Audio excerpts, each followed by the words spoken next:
আসসালামু আলাইকুম বন্ধুরা, এইমাত্র দেখতে পাচ্ছ এটা হচ্ছে একটা গাছ। আপনাদের এই দেখার জন্য আসলাম। এই যে বৃষ্টির জন্য এটা ঠিক মতো জ্বালানো যাচ্ছে না আর কি। এই গাছটাকে বলে অর্জুন ছাল, অর্জুন গাছ বলে। এটা সকলে যারা দেখেন রাস্তাঘাটের ধারেই হয়, এটা কোনো ফসল এটা চাষ করা যায় না। এটা রাস্তার যে কোনো রাস্তা, রোডে, মেন রোড, হাইওয়ে রোড, এইগুলাতে আমাদের অনেক ছিল। অ্যাকচুয়ালি রোডটা নতুন হলো, রোডটার হওয়ার জন্য সব কাটা গেছে। ওখানে একটা আছে, ওই যে একটা আছে বড়। আমি এখানকারটাই দেখলাম, এখানটা দাঁড়াবার সুযোগটা আছে ভালো, এই কারণে এখান থেকে করছি ভিডিওটা।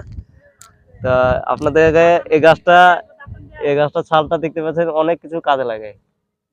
এই গাছটা ছাল যাতে পেটে যন্ত্রণা হয়, পেটের কোনো প্রবলেম হয়, লিভারে ভালো হয়, আপনার রক্ত হয়, যাতে রক্তও তৈরি হয়। আবার আপনাদের যেগুলো পেটের সময় সকালবেলায় এটার এই ছালটাকে রাত্রে এই যে চেঁচেলে এই সব কেটে আছে দেখতে পাচ্ছেন, এই যে ছাল তুলে নিয়ে যায়। এটা শুকনো এলাকা কাঁচা নিতে হবে। ওই যে গাছটা কোনে এই যে সব জায়গাগুলো দেখতেছেন, এইসব গাছগুলি হইসেতে করে ছিলিয়ে এটা ভিজিয়ে রাখতে হবে। আজ আপনি এই রাত্রে ভিজাবেন, সকালবেলা খালি পেটে খেতে হবে। এটার এই গাছের ছালের যে রসটা হবে না, রসটা আপনি খাবেন তো সেম ডাবের পানির মতো, একটু কষা লাগবে কিন্তু সেম ডাবের পানির মতো।